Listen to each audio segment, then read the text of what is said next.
Welcome everyone. We're just going to get started in just a minute or two, just as some attendees trickle in. So just sit tight, or take this time to grab that extra cup of coffee or take that bathroom break, and we'll get started in another minute or two.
For those just joining, we're just going to wait just a couple more seconds just to get started. But welcome, and just sit tight. We're seeing just a few more people enter. So we're just going to give a little bit more time to allow people to get the link and settle in.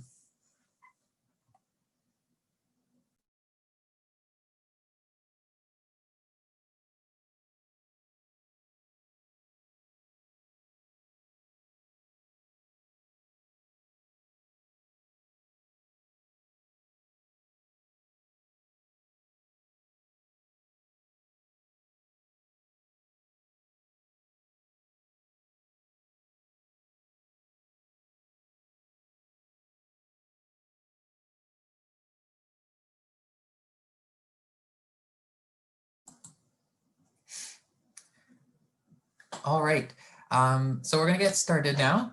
Welcome everyone to today's panel, charting your path with Master's alumni. My name is Phil Mollaei. I use he and him pronouns, and I'm one of the graduate career advisors for the Center for Career Action. I will be your host today and facilitator. Today, I'm just going to go through a couple of housekeeping notes before we get started. I want to just, first of all, just recognize that this is a collaborative event between Alumni Relations, the GSPA, and the Center for the Graduate and Postdoctoral Studies Affairs, and the Center for Career Action, with alumni students. This is part of the Waterloo Grad Ready programming, and it is, I believe, the final event of the Waterloo Grad Ready programming. Before we get started, first of all, I would like to acknowledge that I am currently living and working on the traditional territory of the neutral Anishinaabe and Haudenosaunee peoples.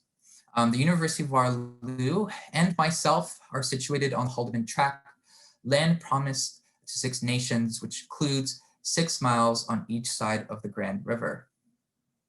I've also included a link here for you because in this digital environment, we may be located on different areas, and we may be living, learning, and working on different land than I am living and working on. So I encourage you to check out native-land.ca to kind of reflect on, or to learn about the land that you live, learn, and work on, and find out ways that you can support the local communities, Indigenous communities in your area. I think it's important to reflect, about our relation to the Indigenous folks across Turtle Island, especially in relations to our careers. Myself personally, I always reflect on the ways that advising practices and myself as a white settler have contributed to sort of institutional and exclusionary practices that have harmed Indigenous peoples. And so I really invite you to continuously reflect on the ways that you can support and kind of undo those exclusionary practices in your careers, and how you can support the Indigenous folks in your career fields. I also want to say that this is this panel, I should say. I know it says workshop there, but it's a panel too, is a safe space. So today we have our panelists that are sharing their personal stories about their career journey, and that this is a very vulnerable, and it's also a very generous way of sharing knowledge, but these are personal reflections. And so I ask you to kind of treat the panelists and one another with kindness and respect and generosity. And we will do the same with any questions that you might have or might bring. We want to ensure that everyone feels safe in this space, and that everyone feels safe sharing the stories that they bring to the table today.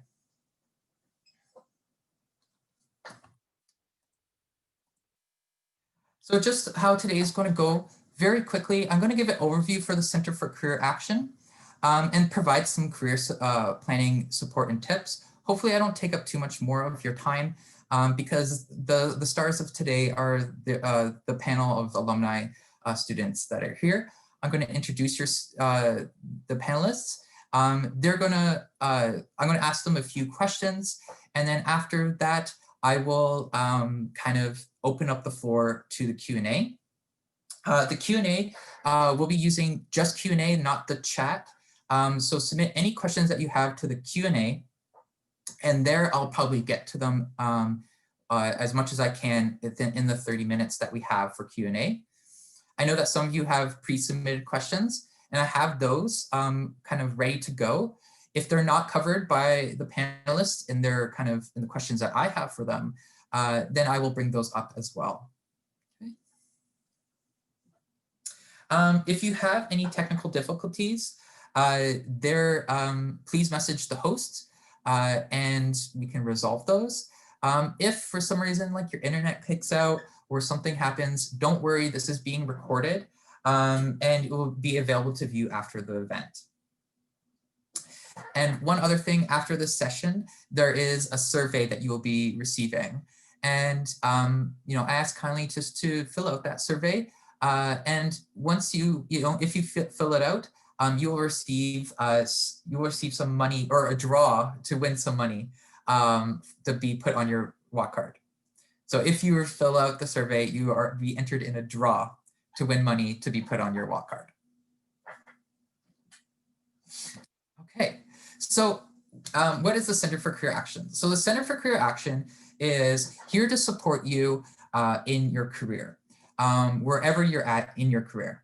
It doesn't have to be near the end of your master's. It doesn't have to be, after you're done and looking for work. It could be at any stage. Myself, there are two grad advisors, myself and Kira Brushka. And so we support masters, PhDs, and postdocs. And the kinds of support that we have is either in individual appointments. We do workshops, we do drop-in appointments from 12 to 1 for PhDs, and we have other career leader support staff that do drop-ins for master students. We also have a list of online resources, and I'll put some in the chat there. They are relatively new, and some of it contains some career or asynchronous workshops as well. So that whether you can't make our live workshops, there's going to be we're starting to build asynchronous workshops as well.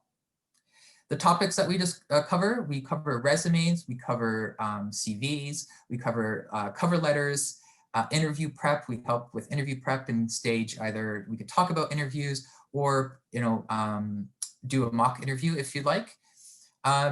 We also do career exploration. And if some of you are interested in further education or grad school, like a PhD, there are another team called the Further Ed team that can support you in that as well.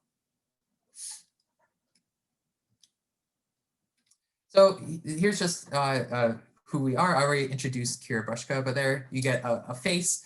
And then there's me and my son as well. So I'll just already introduced us and who we are. So I'll just go over to the next slide about career planning.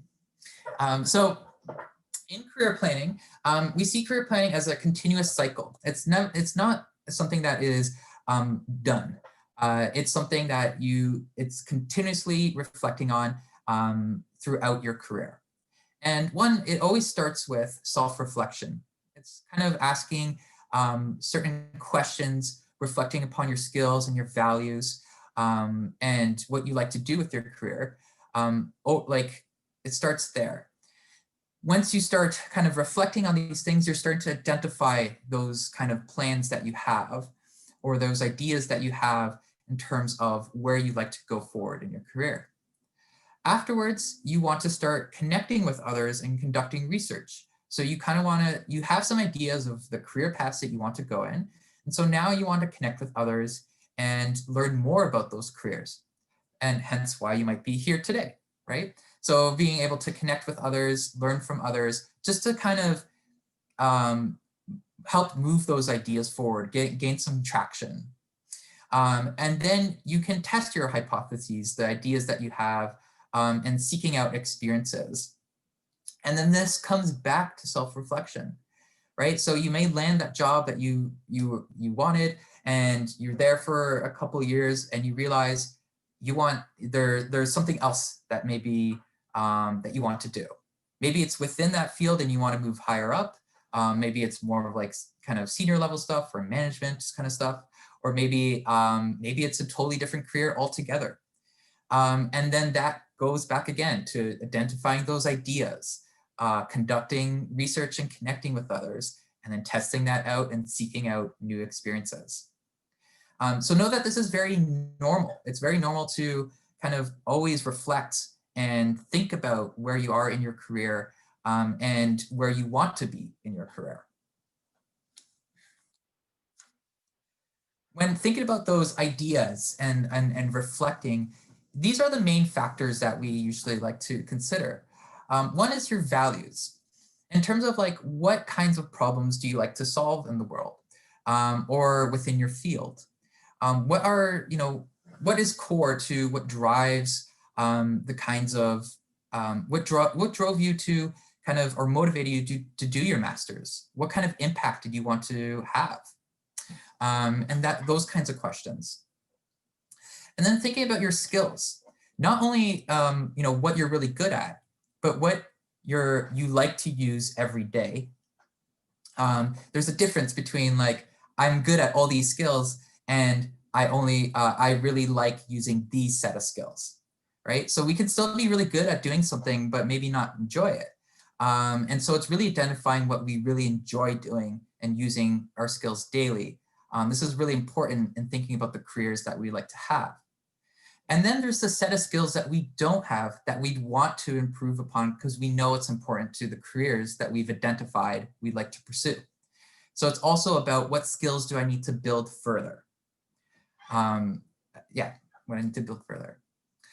Then thinking about your personality, right? So more broadly in terms of like one end of the scale to another is like, are you someone that really likes individual kind of work, that's more hands off? Or are you someone that really thrives in a very like high-paced environment, high-paced collaborative environment, right? So those are just two ends of the scale, but even thinking about what kinds of environments suit your personality, what types of work really suit your personality, and that you're comfortable with. Then you're thinking about your interests. What kinds of work are you interested in? Especially related to your field, with each graduate degree, there's a number of careers that are open to you. So thinking about what you're interested in as well, and thinking about, these other kinds of values, skills, and personality traits. And lastly, there might be external factors, right? So one major external factor may be geography. Maybe you want to stay where you are because you have specific reasons. And those are totally legitimate, and you should stand fast to those. In my career, I've steadfast to that I want to stay where I am, that I'm not willing to move, and that has I don't see it as limiting my career options. To me, it just opened up different ways of thinking about my career. And so thinking about all these things together, the values, skills, and personality, and interests, and external factors, all these come into play into planning your career, into like reflecting, gathering ideas, connecting and conducting research, and testing out and seeking out experiences. So just to help you kind of like just some 3 tips, and you're probably going to hear our panelists today talk about these 3 things. You always want to kind of identify your interests and develop your skills. So kind of like identify where you'd like to go, the kinds of careers that you're interested in, and develop your skills according to those careers. Seek out those experiences in helping you develop those skills. Try to find those projects or assignments during graduate school to build those skills. And if it's not within your program, think outside of it. What other kind of opportunities? And we might hear from our panelists how outside opportunities helped with careers, building those skills. Do your research. So go out there, meet people, network with people, have conversations with people, read up on certain things related to the careers that you're interested in. And then always assess what's important to you. So really think about the values that you have, right? And I'm really an advocate for value-driven career job search. So really thinking about the values and the impact that you have, thinking about the companies that share those values that you have, rather than conflicting with those values. Okay. So now I'm just going to share or introduce our panelists today, and then kind of open up the floor to them and asking them questions. First, we have Sadaf Mollaei.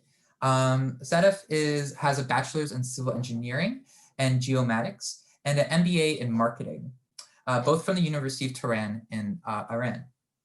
She completed her MES at UW and is now a PhD candidate in sustainability management program. Next, we have Ademola Adelakun. Ademola holds his undergraduate degree in psychology with a legal studies minor and a master's degree in business, entrepreneurship, and technology, both from the University of Waterloo. He is currently working as an e-commerce consultant at Shopify and a public speaking consultant at The Art of Delivery. And finally, we have with us Michael Cao. Michael graduated with his MSc in kinesiology with a focus in neuroscience in 2018. Now he's a design researcher for Adelakun, a strategic innovation and design firm,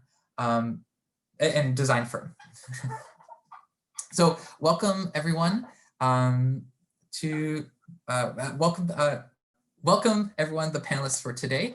I'm now going to just make sure that everyone can see. Awesome. Okay, great. All right, so I just want to open up the floor with today's questions, and I'm just bringing them up right now. Okay. So the first kind of question is going to be around kind of about your journey, about your career journey. So it's more of like a broad kind of sketch of how you went from A to B kind of thing, and maybe whatever might be happening in between. So maybe we could go in the order of the slides that we have here. But the question that I have for you all is, can you please share with the audience your career journey from your time at Waterloo to today? What were your first steps after completing your MA, and how do you use what you learned in your studies today?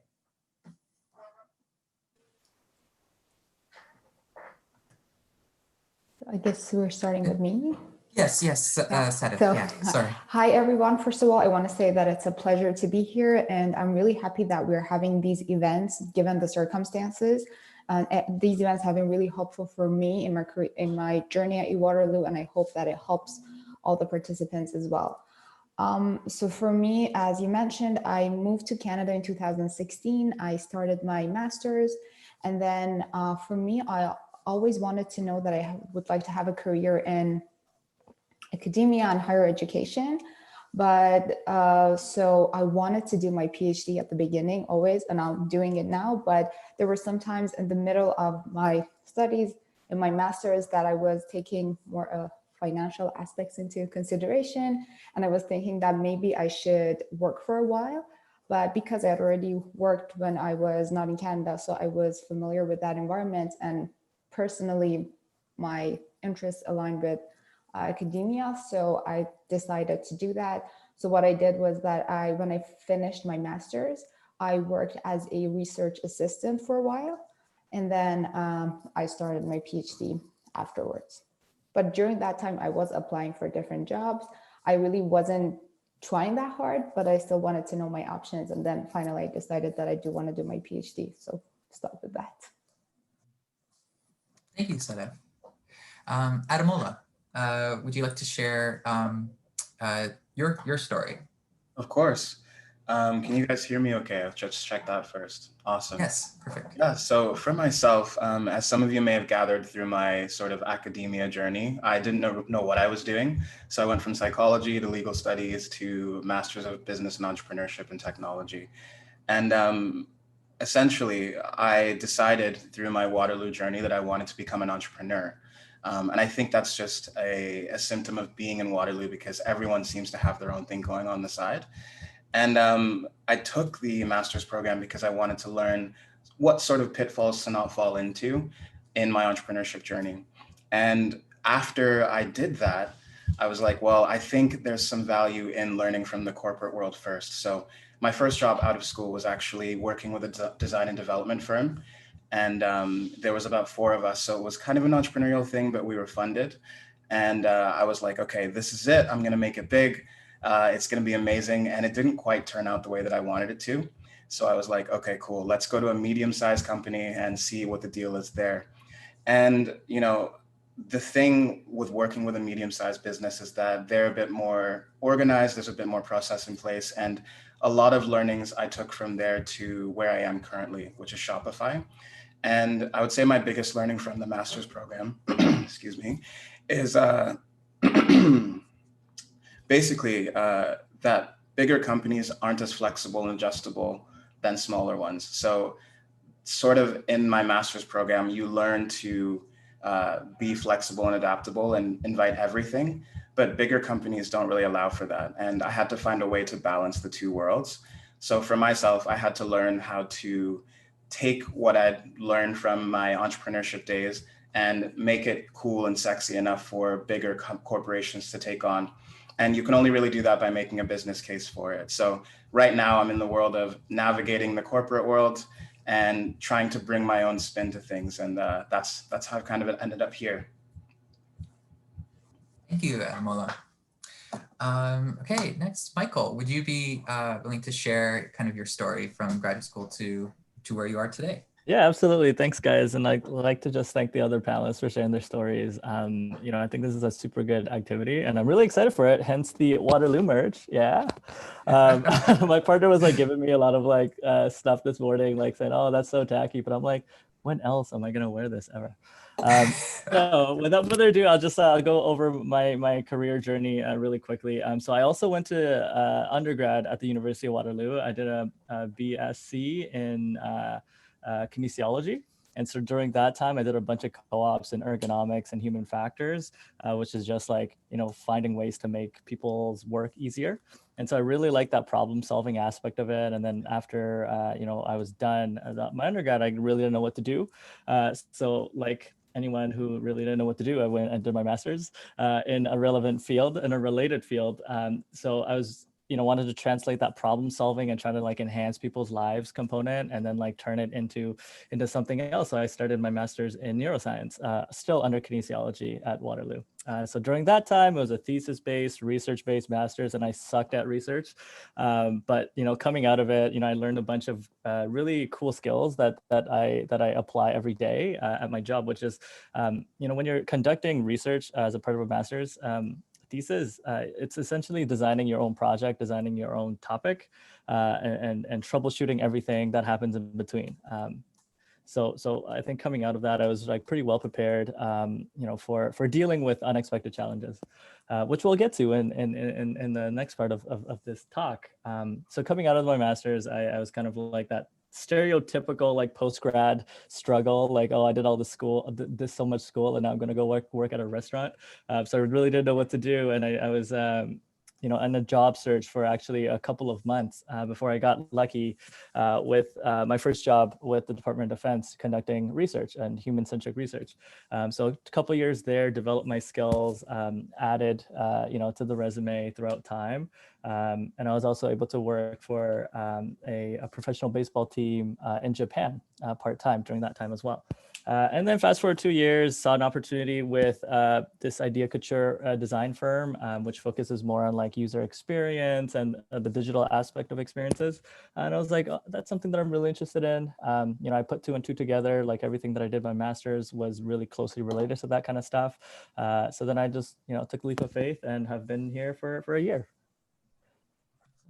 Oh, great. Thank you. Thanks, Michael. So just some follow-up questions related to this.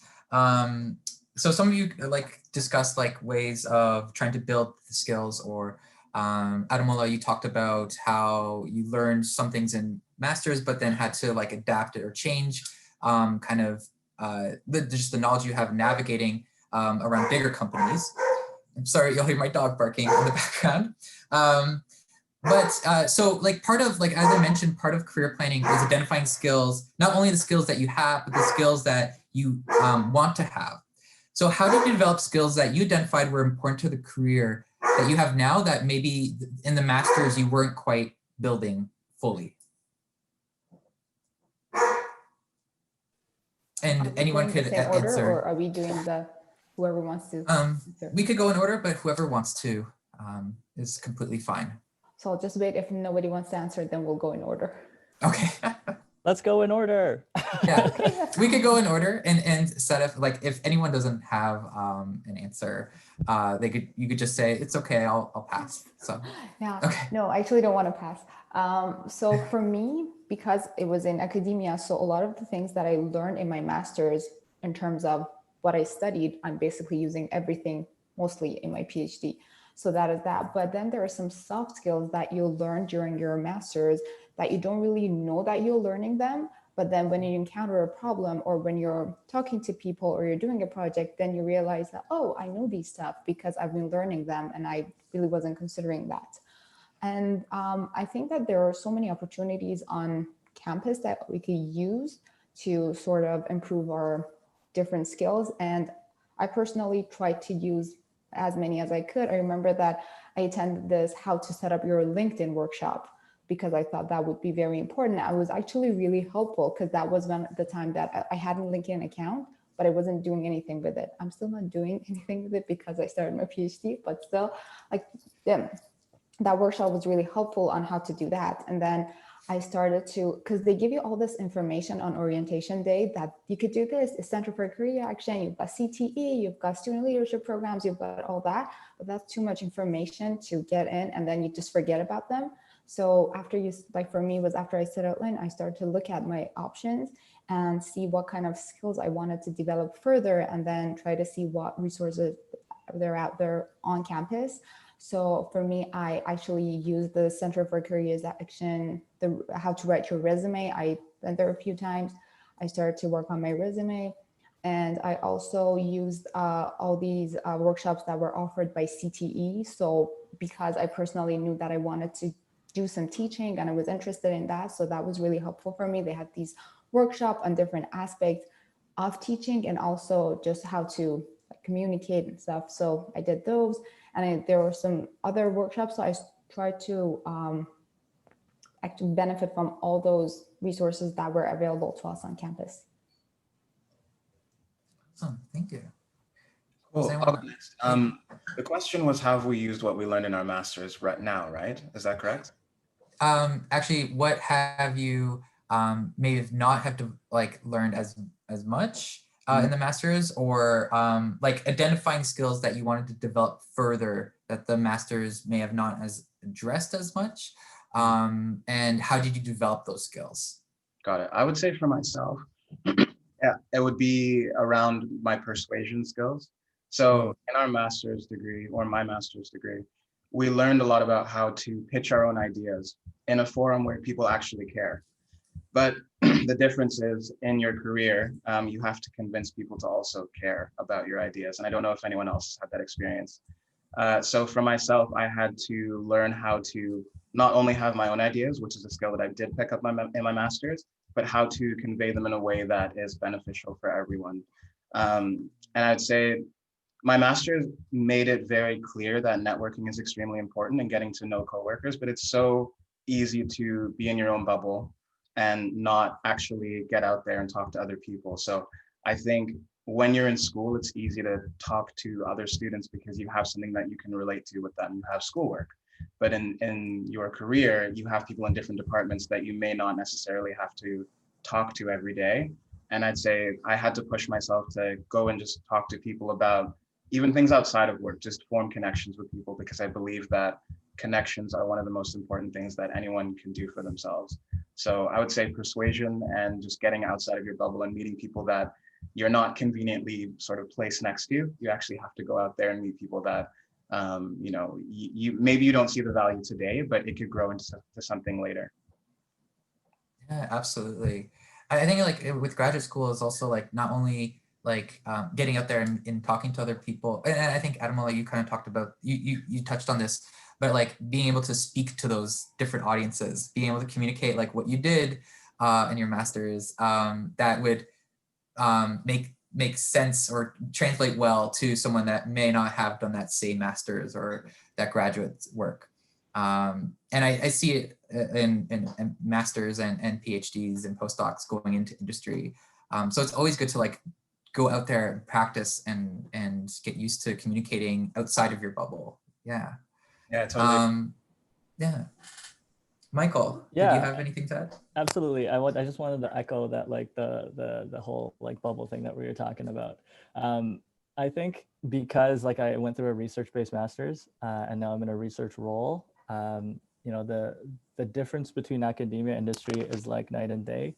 You know, when you're in academia, the emphasis on research is like to validate, you know, your ideas and to come up with like concrete scientific evidence and have that backing it up. But, you know, once you move to industry, the emphasis is on the so what part of it. So like now that you have this idea and we assume that you've backed it up, what can we do with it and how do we leverage that to make more money or like more success or something? So that latter part is something that, you know, was lacking quite a bit, you know, through my experiences in academia, because at the end of the day, as a master's student, I was just trying to like, you know, defend my thesis and move on without thinking about the implications of any of the stuff that I'm delivering.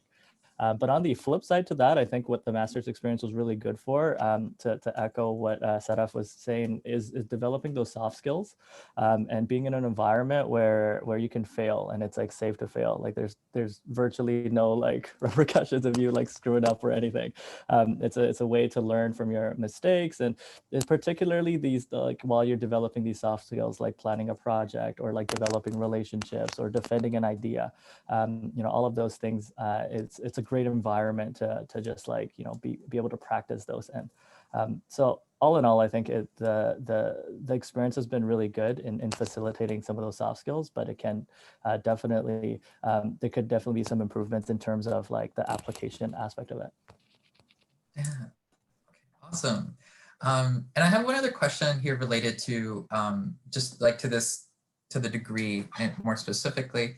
And it's something that I see come across in my appointments quite often, is that both MAs and PhDs almost sometimes like hide the master's, or they say, they feel, sorry, that they're not experienced or qualified to apply for even an entry-level job because they never had prior experience. They just have their bachelor's and master's. And so, perhaps I know that some of you have some experiences along the way that you built, but one of the questions that I have here is like, how did you talk about or leverage your MA in your career documents or in your interviews, in your career documents, like your resume or cover letter, or in your interviews? And we could go orders, Sadaf, if you have anything to add. Yes, I think that Ademola and Michael would be better on this topic, because I personally that was my problem when I was applying for different jobs. I was like applying for sustainability managers or something related to that, and they wanted 5-6 years of work experience, which I didn't have. And then, so during that time that I was searching for a job, I couldn't find anything that would fit me because I only had my master's and no prior job experience really related to that. My job experience was something different, so I couldn't really leverage that master's that I have in a way. So whatever I was applying for, it was very entry level and not really related to what I was doing. And then I was obviously overqualified, so that was a fail for me. And then I realized that I just want to do my PhD. I'm done with that. So maybe Ademola and Michael would be better on this topic. Yeah, for me, like I would just kind of put it on my resume, and then I'd let the recruiter bring it up, and then I'd be like, oh, that old thing? Yeah, let me tell you about it.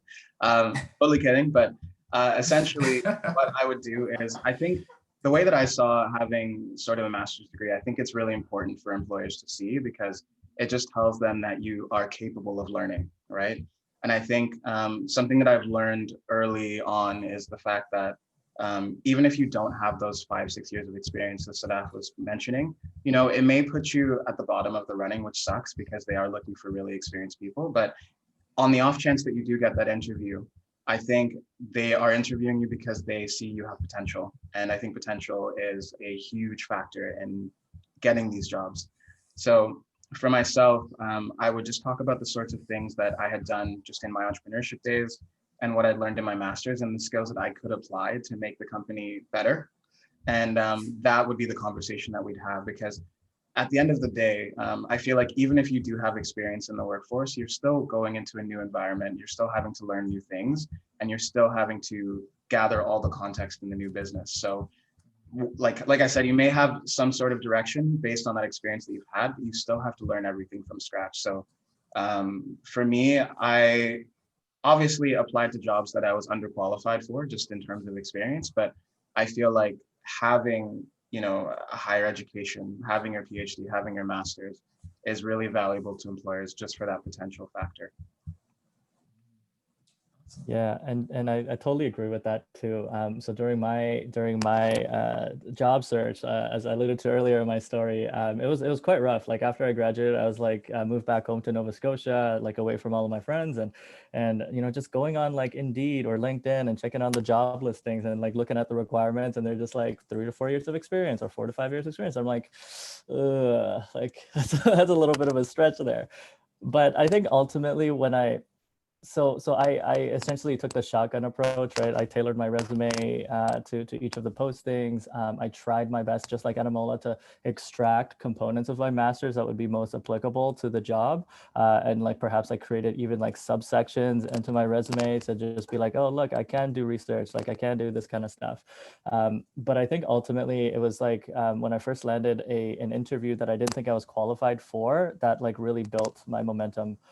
Even though I didn't get the job, it was still like, whoa, like, okay, at least I'm in the running and I'm competitive in the eyes of recruiters, at least for jobs at this level. And I think for me that was just like a really lucky break. I didn't think I was qualified for it, but I just might have slipped through the desk, but it just took that break for me to become more confident. And so I spent more time, building up my resume, and also in my line of work, portfolio work is huge. So if you're able to show some of the work you've done in the past in terms of like the research or the outputs of that research, that's really helpful. So I started like just, writing up stuff that I might have done in my master's with like some sort of startup, given that there's so much startups at UW, just like, that my friends might have started, and then tailoring that to like a portfolio item, and over time accumulating that and over time, like I had like maybe 5 or 6 projects that I had that I could share with recruiters and et cetera. And that really helped get the process going. So I think at the end of the day, having like skipped job from job quite often, like the interview process or the job seeking process is very much a game, right? Like it's like they want to make sure that you're qualified to do the work and you are a good fit for the team and that you'll stay with them. And so essentially, if you're able to communicate that with your resume or through your interviews, then I think your chances are quite good. Yeah, I just wanted to add one more thing as well. Michael, you just reminded me of this. Just in terms of not letting the numbers scare you, like having that 3 to 5 years experience. And this is an extreme example that probably doesn't exist, but I've seen things that are similar to this. For instance, you'll see job listings where, they say, okay, you must have like 15 years experience with Shopify. And you're like, wait, but that started 10 years ago. Like, how is that possible, right? So you have to really be aware of the fact that some of these numbers are arbitrary, and they just really, what they're looking for below the surface is someone who's either extremely experienced in that field, maybe in that sort of capacity, but then in the 3 to 5 year sort of job listings, I think they just want to be sure that the person they choose can learn, right? Just going back to what I said earlier. Yeah, so, and just thank you for your responses. These were excellent. And something to just add in there too, just from my perspective, is sometimes like the job ad itself is kind of like, it might be their dream candidate. And sometimes that person doesn't even exist. And so that like 3 to 5 years or that 15 years, it's not like a make or break kind of thing for them. If they see that, as everyone has pointed out, like the strengths, your willingness to learn, the potential that you have, it's if you can really communicate on the documents and then in your interview, there is a high chance. As well as like tapping into any networks that you might have too, that can help you get through that as well. So just know that, it's really encouraging to hear that, and it is discouraging and to look at job postings and see, oh, I don't have that years of experience. But know that it's actually not the only thing that is going to, it's not the only thing that determines whether or not you could apply for that job. Apply for it and just kind of focus on your strengths and your uniqueness and the potential that you could bring. And they can see that. I also wanted to just add a little bit. I think I felt like I was very discouraging, saying that I was looking for a job, I couldn't find it, so I didn't take it. It wasn't like that for me. But I just wanted to say that because I just remember that, well, not remember, was in my mind that my husband and I, we did the same program. And then after that, he applied for a job, he got a job. So we basically had the same background, but just different people. So I think that I'm going to call it experience translation is also a skill that you need to have. So for example, if you did a thesis-based master's, you basically did a project that involves different components. So you are capable of doing a project, and it's just basically how you communicate that skill and that experience that you got from that project to the people that you're trying to work for. So I think that these are, if you're really trying to get a job, and it wasn't like me that I wanted to do a PhD, I was just doing the job search in the sideline. There are some ways to use that skills that you got from your master's to put it in your resume and then reflect whatever you know from that. Yeah, totally. Thanks, Sadaf. So this brings us, we've going to the next kind of theme of questions, and we kind of touched on some of these things, and that happens with these kind of conversations. Is just around the theme of navigating change or challenges, and dealing with the unexpected. Some of you have shared some of those, but just to get into more detail, just to have the more focused, could you share with us how you overcame any personal or professional obstacles, only as much as you're comfortable in sharing? and that you had to navigate, any change or deal with anything unexpected. What did you initially set out to do, and did your goals change over time? So we can start with Sadaf. We're going in order. Okay. Yeah. So as I previously mentioned, for me was just deciding between the fact that do I want to do a PhD or do I want to find a job? Because what I liked to do was do my PhD because I was really interested in the research that I was doing, and I really loved the environment that I was in. So the Faculty of Environment, they've got great people in there. They're very supportive and amicable. So I really wanted to continue what I was doing. But then sometimes I realized that I need money. So, and then there's a big difference between how much you get paid as a PhD student and how much you get paid when you have a real job. So I think that was one of the obstacles. It was not really an obstacle, but it was something that I was dealing with in my head, just trying to figure out what I really wanted to do. And then I finally decided that. So my goal would change every time it would get we would have financial problems. I would say I'm going to get a job afterwards. And if that passed, I was like, okay, I'm going to do my PhD then. So that was a lot of back and forth thinking. And I finally decided that I wanted to do something that I love and then see what happens. Yeah, totally. Awesome. Yeah, I mean, I think I touched on it a little bit before, just about going into the corporate world and having people not quite shut down your ideas, but be rigid and not super flexible, because obviously they have processes and the way that they do things.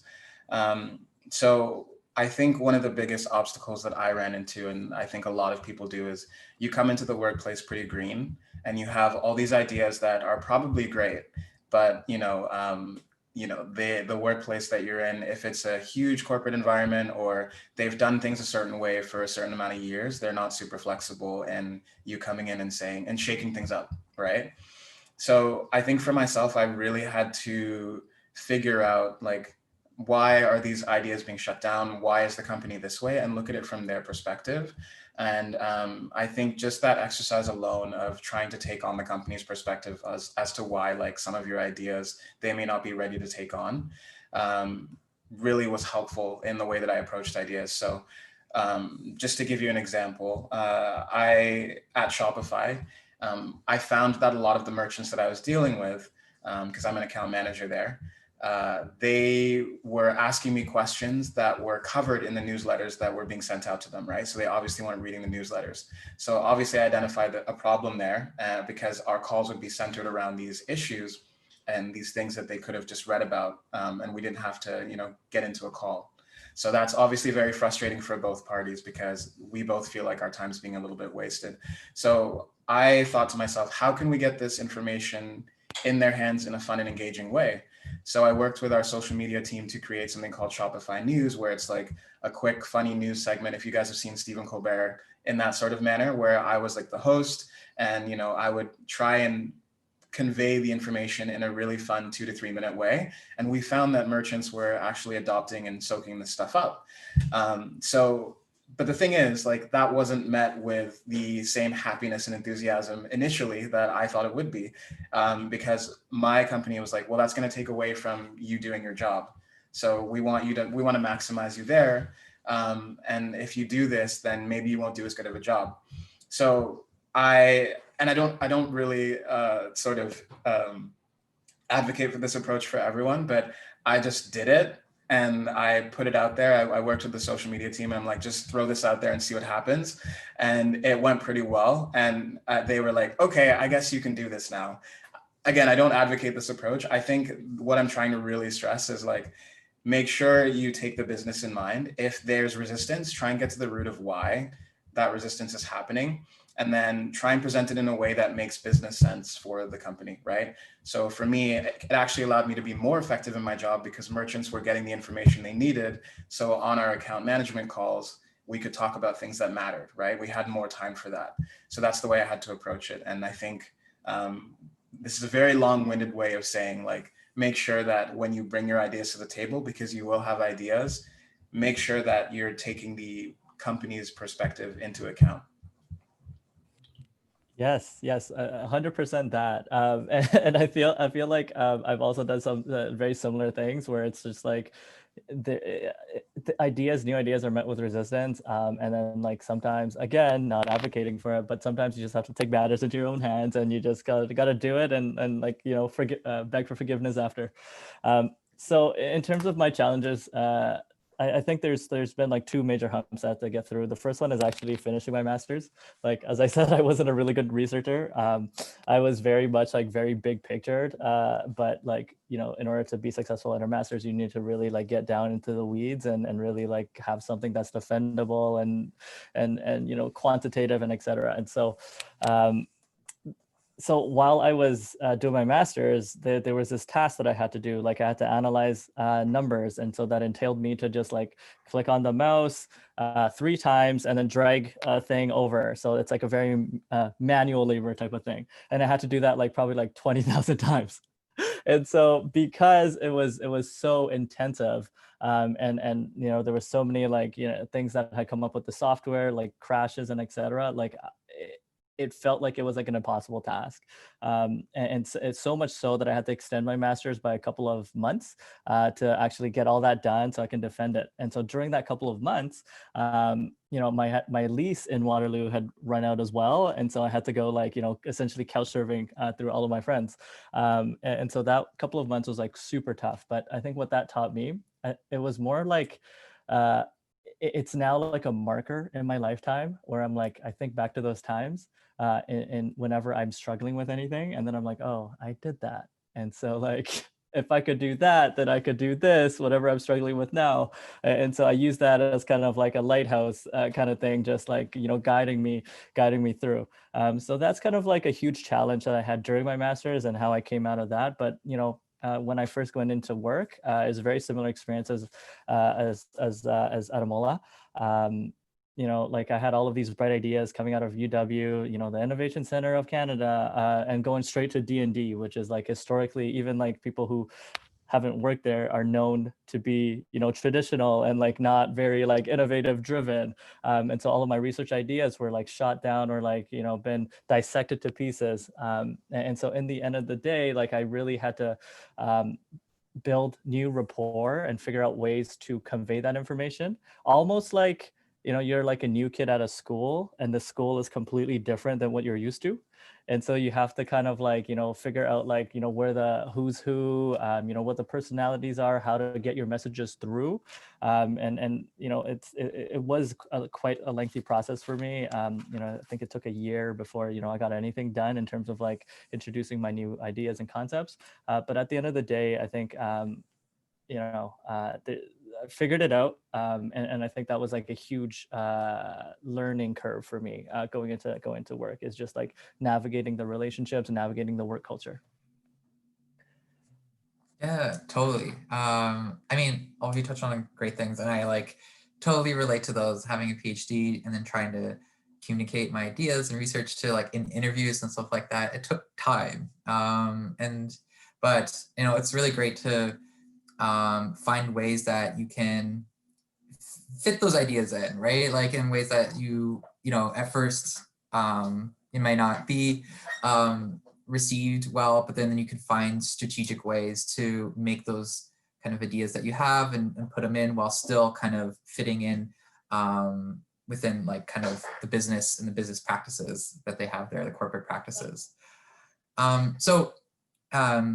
I don't like to spend too much time on like kind of negatives and the challenges and stuff like that, because I like to talk about also about community and community support to help you through those challenges. And so we do have some time before we go into Q&A, and I just want to remind people that they can put questions in the Q&A that they might have. But kind of like our last question, and if there's no questions, I might ask follow-up questions. But I'll ask questions around community, like about support systems, about, you know, what you did to get involved in campus to help you support you where you are right now. So, you know, the question that I have here is, throughout your studies and your career journey, who or what were your support systems and what value did they bring? How did you find a community of support, whether on campus or in the Kitchener-Waterloo community, or perhaps elsewhere? And I'm going to mix it up a little bit, and we could work backwards. So I'm going to start with Michael and then move to backwards. I'm not ready. Yeah, that's a really good question, and I'd be happy to kick us off. So my support network through the master's experience, because, you know, like I think a lot of master's students also deal with this. You know, your friends from undergrad had all gone off to work and to go off to different places doing amazing things, and you're kind of like left alone sometimes, or with a few other friends that also pursued their masters. And so like there weren't a lot of I didn't have a lot of friends going into it in the community, in the area. And so where I seek support, or I found support, was actually through part-time jobs. So I was a residence life don for, I think, for the max term, or however long you're able to do it. And so through that, I was able to, you know, make a lot of new friends and you know, people to just you know, keep me motivated and keep me in line with what I want to achieve.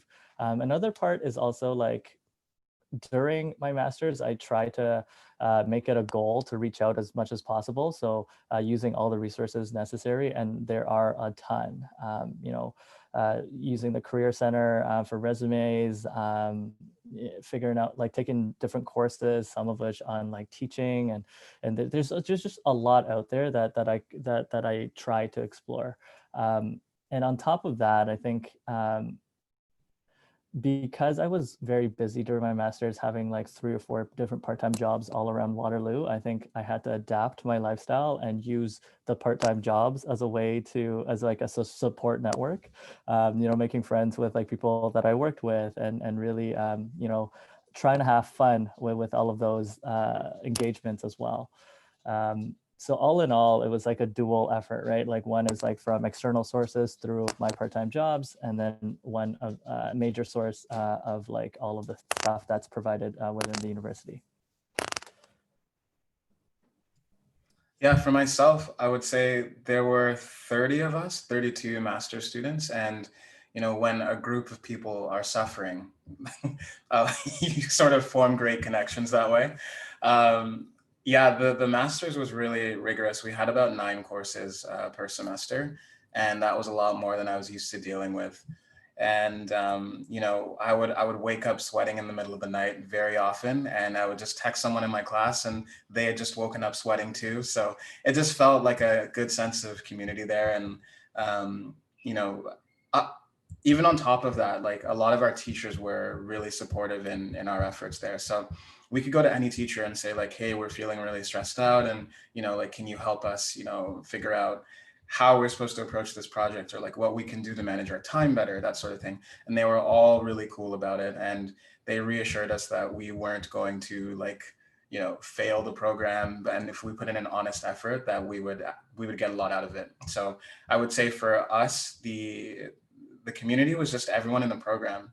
And it was really cool to have a small classroom, because you got to know everybody.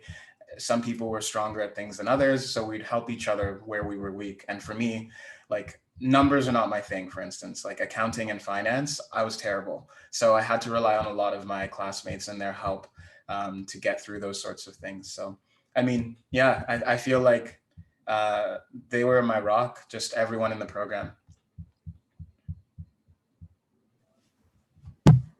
Yeah, so for me, finally, I'm the last one.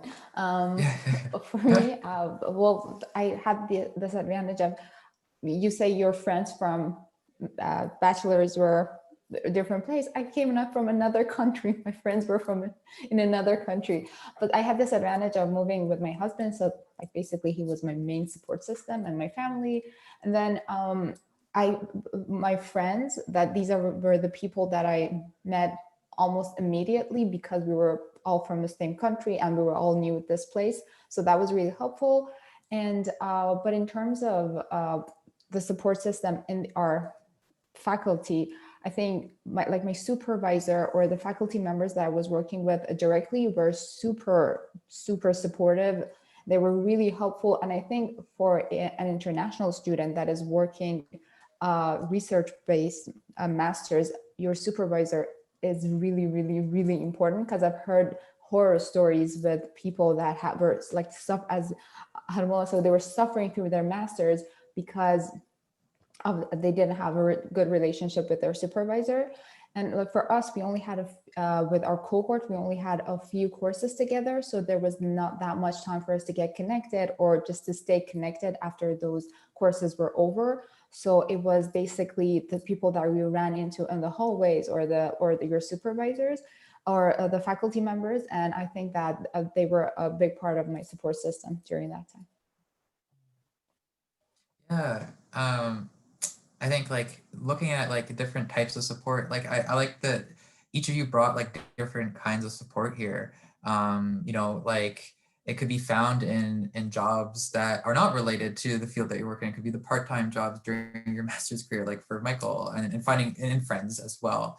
It could be supervisors or mentors and faculty that can support you. And it could be just your classmates, right? Depending on depending on like how well connected you are and through the courses that you can take. A follow-up, and maybe this is just like a spontaneous, it might be the last one before we transition to Q&A.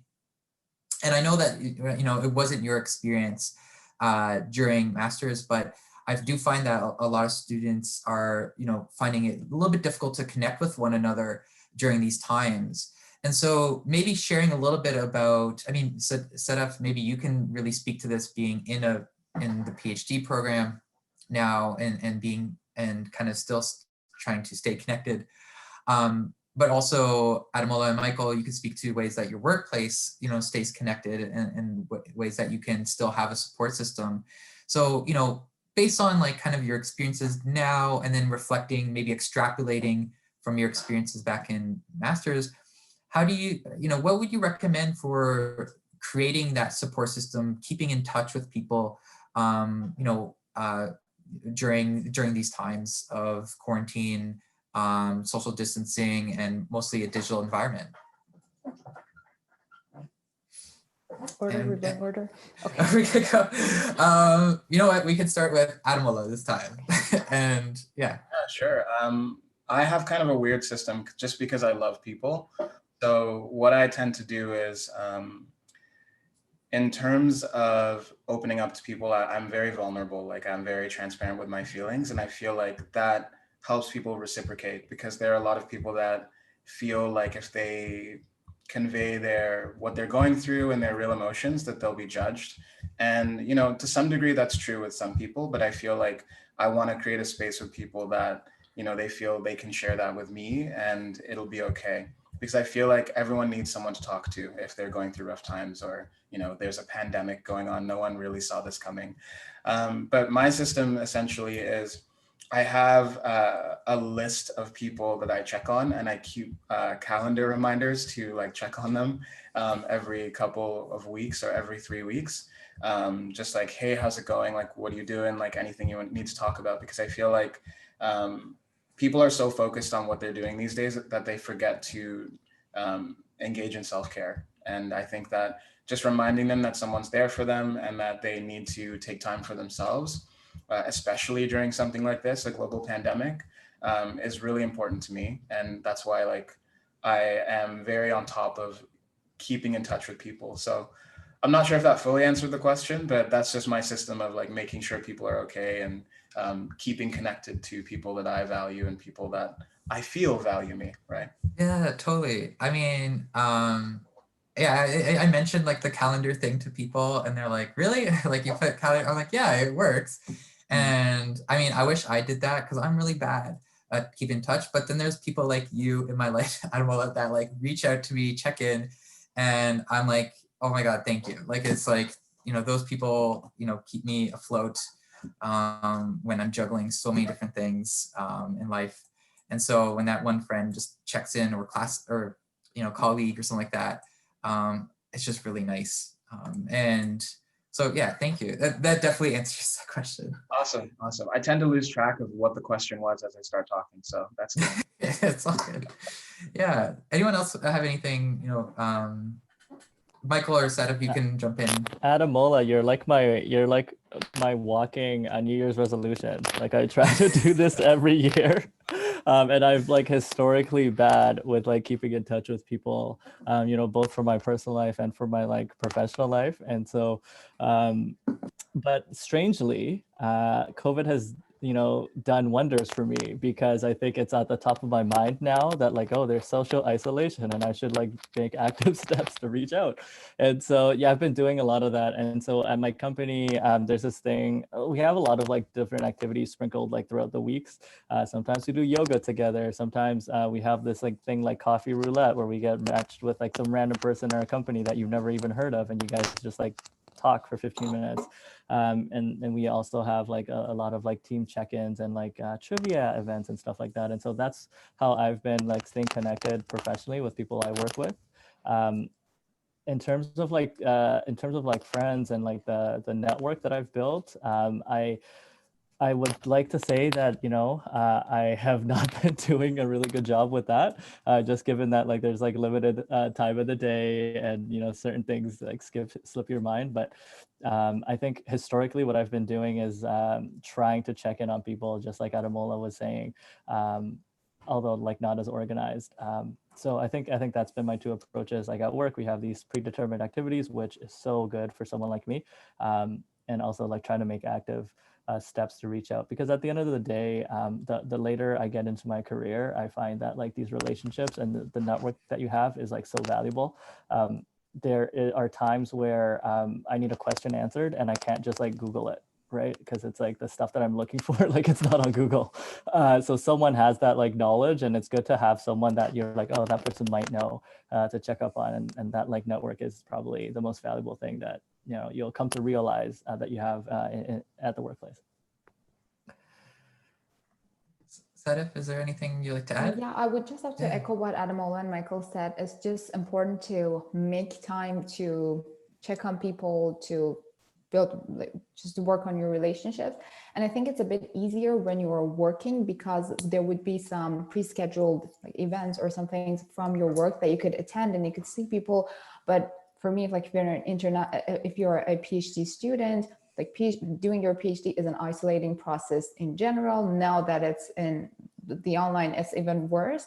So you have to take initiative and do that. So I'm better at in my personal relations rather than what I am connecting with because basically you don't have a cohort right now. You haven't really seen them. So it's really hard to connect with people.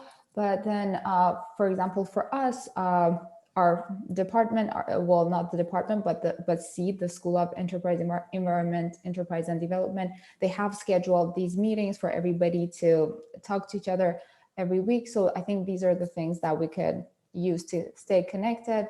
And yeah, it's important just to make time and try to just do it in your own way. If it's putting it in your calendar or just having a person that puts it in their calendar so they remind you, but just it's important just to make time. Yeah, just if you don't mind me adding a quick thing. I found that asking people for a small favor, as uncomfortable as it is a really effective way of just getting that connection, because then they feel like they can ask you for a small favor, and then the sort of relationship grows from there. So, I mean, if anyone's struggling with that, like I would suggest trying that out. So thank you everyone for sharing those. I know I didn't send that pre-planned for you, but I just was like, oh yeah, we should probably talk about that in some way. So I'm now going to open up to just like the Q&A here. We have a couple questions have now piled in. And so the first one is for Sadaf. Is what kind of challenges did you face as an international student entering your master's? Okay, so this is going to take a while. But honestly, it really, first of all, it depends where you are from, because for some countries, when you move to Canada, a lot of things are similar. For some are very different. For example, where I'm from. So the challenges are basically twofold. One is the actual master's. So how do I study? How do I schedule everything? And personally for me, because I'd already done a master's, that wasn't as challenging. But then there are so many other things in your life in general that were basically the challenges. For example, the culture, you don't know a lot of things. And then I don't know, for example, you have to get a driver's license, something that you'd done 6 years ago, and then you come here and have to do all of that again. So I think that just important thing to know is that there are other people that have these challenges similar to you, so you're not alone. And there are, at least on campus, there are resources that could help you. For example, the international peer community. These are people who are exactly like you, have basically the similar problems as you or similar challenges as you. And then when you talk to them, you'll figure out ways to resolve your solutions. So I don't know if the person who asked this question wants a specific challenges that I faced, or just No, I just said like what in general? challenges. Yeah, just Yeah. in general. Yeah. Yeah, so I'm saying that like cultural challenges, not knowing people, all that, and then the actual studying part, the second language part. Yeah, we kind of have a follow-up question from a different person. And I'm going to keep these all anonymous for just for the sake of everyone. As this person writes, as a complete newbie with regards how to go about a master's processes in Canada, what step-by-step guide would you summarily give to me from where and how to start to the end process? I would like a scholarship and part-time job. I have work experience of over 10 years already in my country. What are my chances? So I think this is a person that would like to apply for a master's, or because if you're already in, then yay.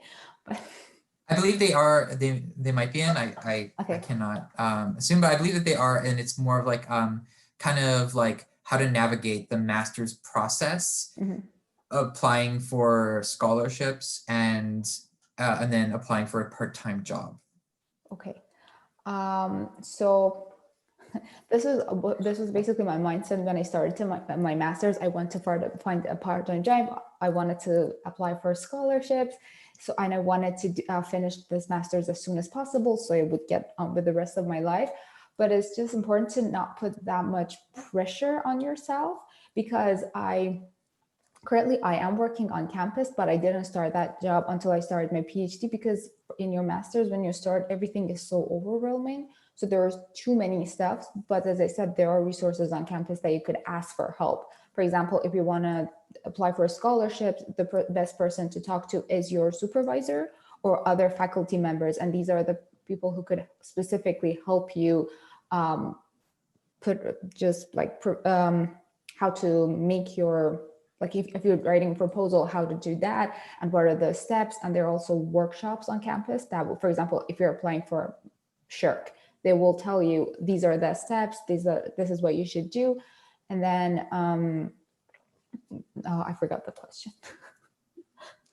It's like, I think you answered as best as possible. It's just like general steps Yeah. of, and I think it was good that like advice from like resources on campus. Ask people. There's the people that are at campus, they know the answers to all of these questions, and you might not find all of your answers from one person, but you could keep asking from different departments, different resources. There's always somebody to help you, and they're willing to help you. So it's not like you're asking for them for something that's out of their scope. They're there to help you.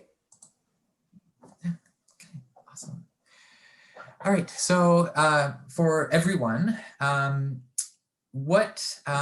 question I have here from another attendee is, do you know where you can search for jobs post-grad?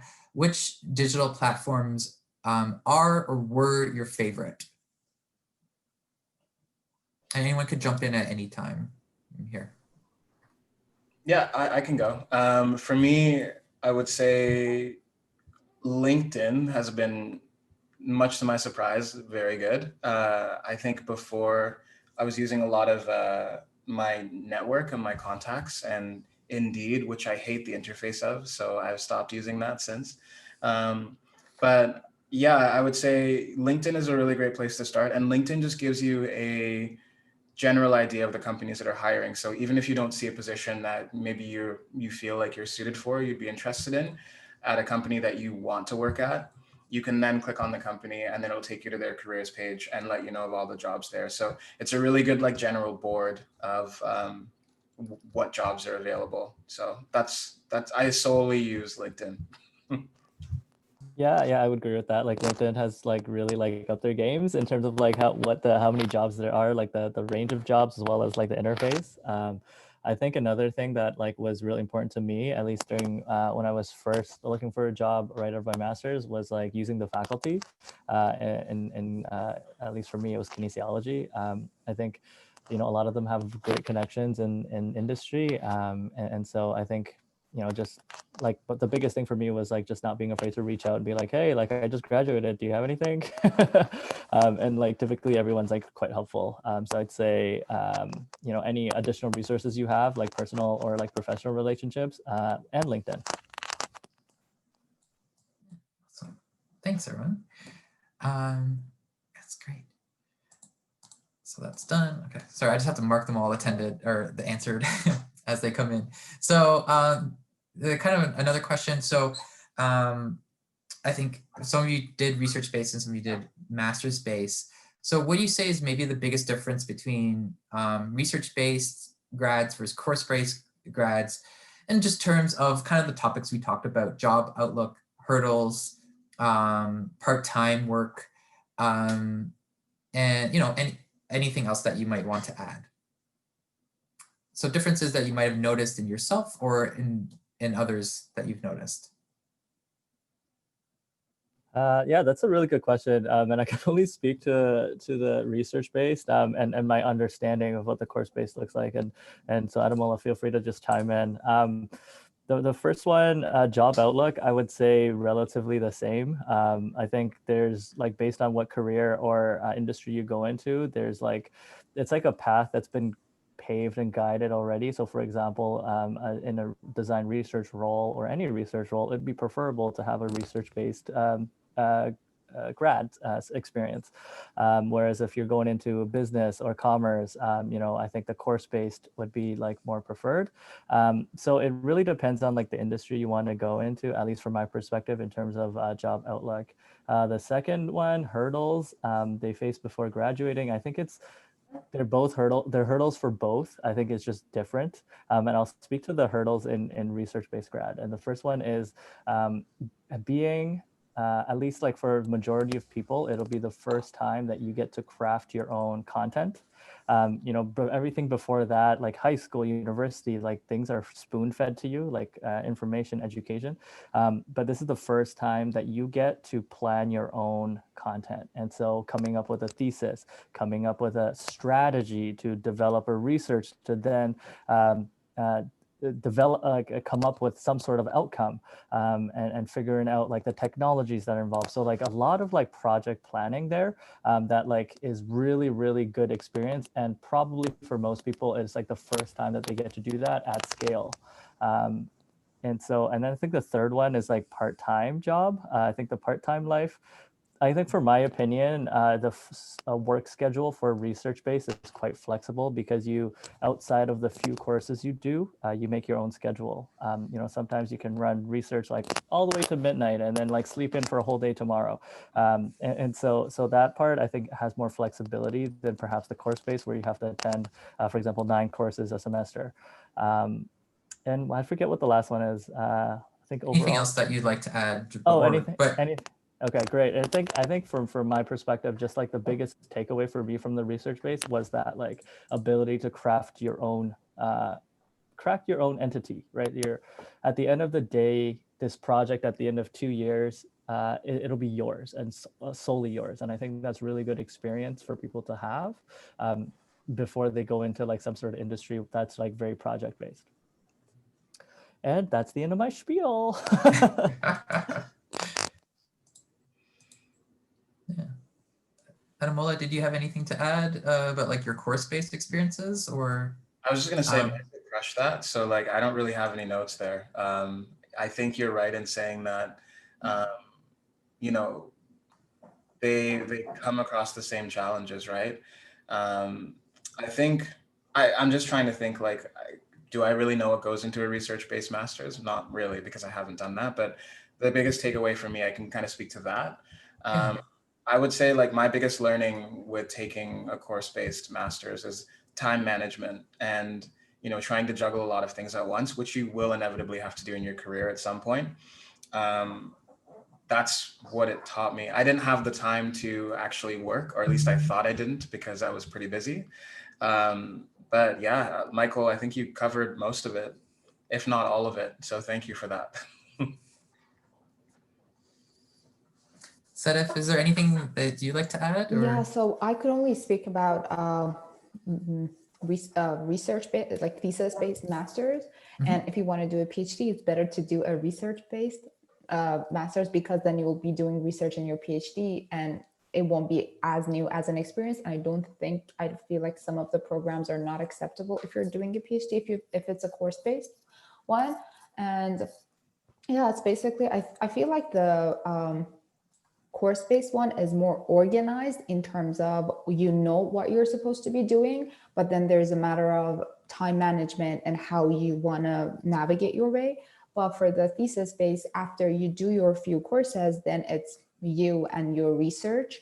So again, time management, but also coming up with that project that you want to do. And if it's something that is valuable, are you just doing it to finish your master's? Are you doing it to use something? Or is it this issue that you're really concerned about? So I think it really depends on you personally, what path you think suits you best. Yeah. And if I could add a little something there, like with course-based, and at least when, because all of you provided great on research-based, and then with course-based, yes, there's that organization, time management. And then also, again, my experience of working with course-based students is that research-based, they usually say, I could put a project on my resume, or I could speak to that project. With course-based students, sometimes, like at least in career documents and in interviews, you can talk about certain assignments. It varies from discipline to discipline, but there are some assignments that are sometimes connected with actually working for a company, or through the city, or something like policy writing, or even if it's just like a made-up assignment and practicing those skills, you can still speak to those skills, and you can still speak to those kinds of assignments. Yes, they weren't those big research projects, but they were still assignments that you did something. And so I always try to focus on, like, yes, you learned things in your master's, but you also did things. And so focus on the things that you did as well as you learned, but you also did things. There's experiences in there. And by just putting that frame, by focusing more on the doing than just the learning, it changes a lot of things, and can, also make you feel a lot more confident in terms of like job outlook, articulating your strengths, and communicating your experiences and your qualifications. So we have like time for maybe one more question before we wrap up. And just to do this, maybe like if you feel like you've already answered it, you can just say that you did. But the question is, what surprised you the most about the process of completing your master's? Okay, I guess I'll start with this one and Yeah, give sure. Sadaf a break. So what was surprising the most was how, at least from my experience, how tough it was. I like going through undergrad, like I kind of just breezed through undergrad. Like I was like one of those kids that did minimal effort, but still got like decent grades. Cause like, I think I was just like really attuned to the way I could learn and reflect that with good grades. Like it's like a skill to have, right? It's so I got really good at gaming the education system. But then once I got into my master's, it was like a whole different thing, right? Where it's not just courses, right? You have to develop something on your own and execute on it. And so for me, that was a huge challenge. And I think it's like to this date, one of the hardest things that I had to deal with. And it was like a stark adjustment for me.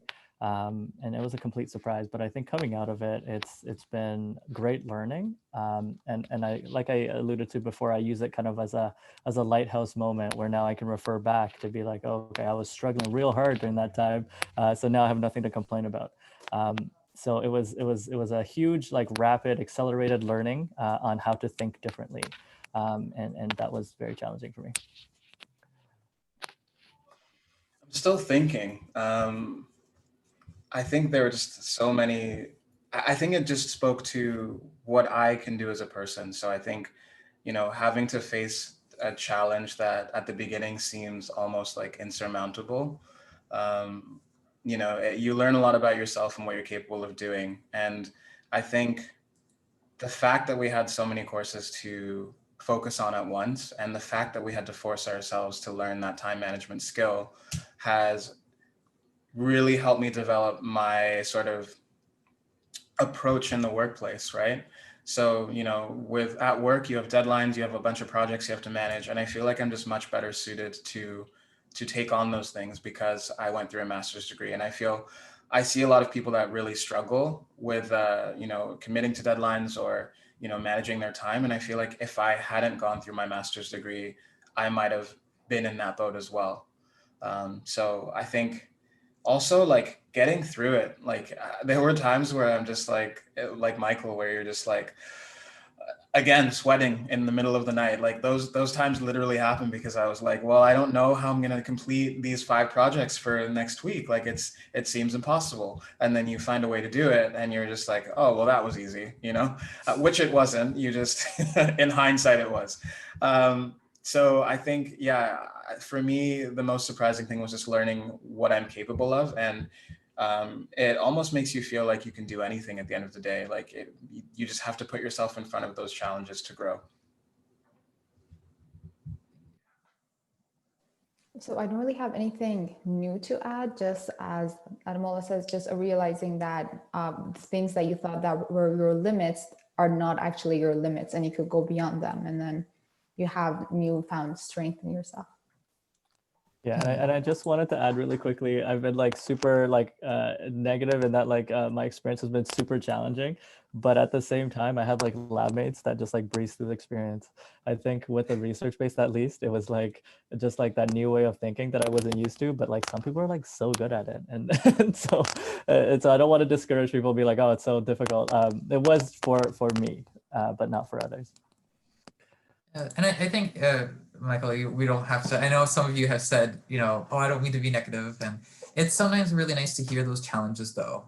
Sometimes we can hear a lot of success stories, or we see someone at where they are in their career and we don't hear about the challenges that went there. And yes, there are those people that kind of breeze through but I think it's really valuable to hear that, like, you know, to normalize those kinds of challenges, and that these challenges are very normal. And yes, there might be people in your life that get through okay with less challenges, but there might have been different challenges that you might not know of, right? Because we, you know, are always accustomed to keeping those challenges to ourselves, or you know, or like we feel kind of embarrassed to share those things. So you know, no need to apologize here. And I think by providing it, it's actually very valuable to hear about those challenges, and also how you overcame them. That's the positive thing here, like how you overcame those challenges. And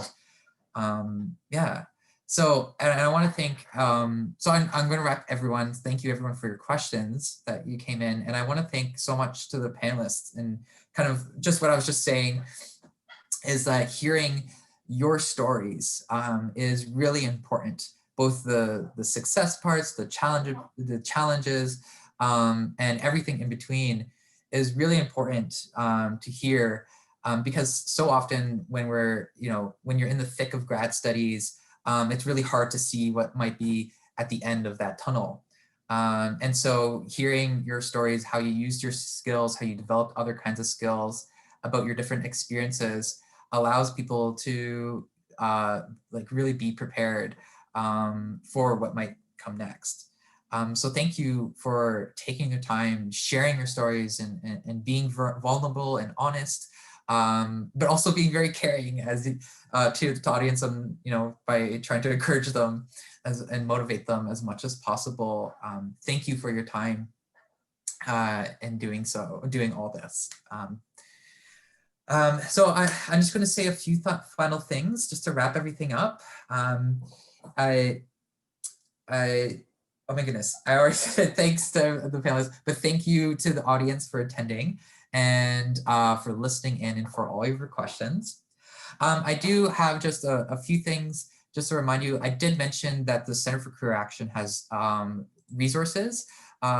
So I'm going to type a link in here to our asynchronous resources that the grad team provided. This is something that is in progress. It doesn't cover everything, but it covers most of the major things. And we'll probably revise this as this goes along. Again, we're a 2-person team with 1 part-time support.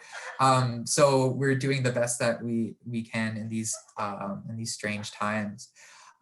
You could also book appointments with us or follow our workshops at waterlooworks.uwaterloo.ca. If there's any kind of difficulties of navigating, there's always the front desk has a live chat system. And so you can message them and they can help you out. It's just because I know Waterloo has each department has their own booking system. So it's every time you want to book something with some department, there's always a new thing to learn. So just know that we're here to support you in navigating those challenges.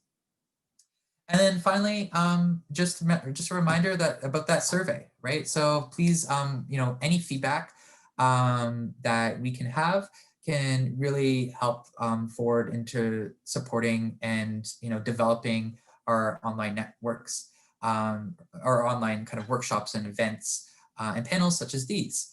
And if you fill out that survey, you'll get in a draw to win some money, possibly win some money for your walk card. So I think that is everything on my end. Again, thank you everyone for being here, and stay safe and good luck in your graduate experiences. Bye.